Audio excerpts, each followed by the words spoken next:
நண்பர்களே, welcome to சனா சேவை மையம் யூடியூப் சேனல்.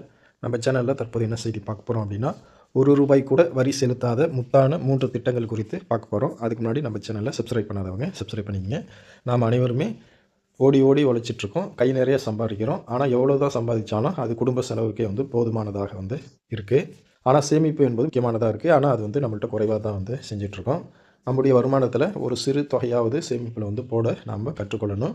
அது எதிர்காலத்துலேயும் அவசர காலங்களில் நமக்கு பலனளிக்கும். சேமிப்பு விஷயத்தில் பலருக்கும் இந்த கேள்வி இருக்குது. சேமிப்பு மற்றும் முதலீட்டு திட்டங்களில் நாம் ஈட்டும் வருமானத்துக்கு அரசு வரி விதிக்குது. அது நமக்கு இழப்பு தானே அப்படின்னு நிறைய பேர் யோசிக்கிறாங்க. இன்றைய காலத்தில் சேமிப்பு திட்டம் எவ்வளோ முக்கியமானது, இன்றியமையாதது என்று பலருக்கும் தெரிவது கிடையாது. ஒரு முதலீட்டாளர் தனக்கு நிதி இலக்குகளை அடைவதற்காக மட்டும் அல்லாமல் வரி சேமிப்பை கருத்தில் கொண்டோ முதலீடு செய்யணும்.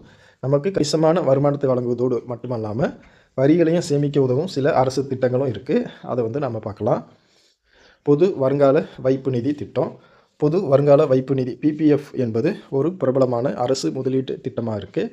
இந்த திட்டம் EEE பிரிவின் கீழ் வருது. EEE எதற்காக இப்படி சொல்கிறாங்க அப்படின்னா, முதலீட்டு தொகை, முதலீட்டின் மீது ஈட்டப்படும் வட்டி மற்றும் முதிர்வு தொகை ஆகியவற்றை முற்றிலுமாக வரி இல்லாதவையாக இருக்குது. அதாவது PPF திட்டத்திற்கு நீங்கள் ₹1 கூட வரி செலுத்த வேண்டிய அவசியம் கிடையாது. PPF திட்டம் தற்போது 7.1% வட்டி விகிதத்தை உங்களுக்கு வழங்குறாங்க. அடுத்த திட்டம் சுகன்யா சம்ரிதி யோஜனா. தமிழ்நாட்டில் செல்வ மகள் சேமிப்பு திட்டம் என்று அழைக்கப்படும் சுகன்யா சம்ரிதி யோஜனா திட்டம் முற்றிலும் வரி விலக்கு பெற்ற ஒரு திட்டமாக இருக்குது. சுகன்யா சம்ரிதி யோஜனா திட்டமும் EEE பிரிவின் கீழ் வருது. சுகன்யா சம்ரிதி யோஜனாவின் கீழ் பெண் குழந்தைகளுக்கு 8.2% வட்டி விகிதங்கள் வழங்கப்படுது.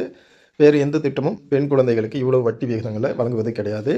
இந்த திட்டத்தின் கீழ் ஆண்டுக்கு அதிகபட்சமாக ₹1,50,000 வரை முதலீடு செய்யலாம். இதில் பல நன்மைகள் இருக்குது. அடுத்த திட்டம் தொழிலாளர் வருங்கால வைப்பு நிதி திட்டம். முழுமையாக வரி விலக்கு இல்லாத இந்த திட்டங்களை தவிர பெரும்பாலான மக்கள் தொழிலாளர் வருங்கால வைப்பு நிதி திட்டத்தின் பலனை பெறுறாங்க.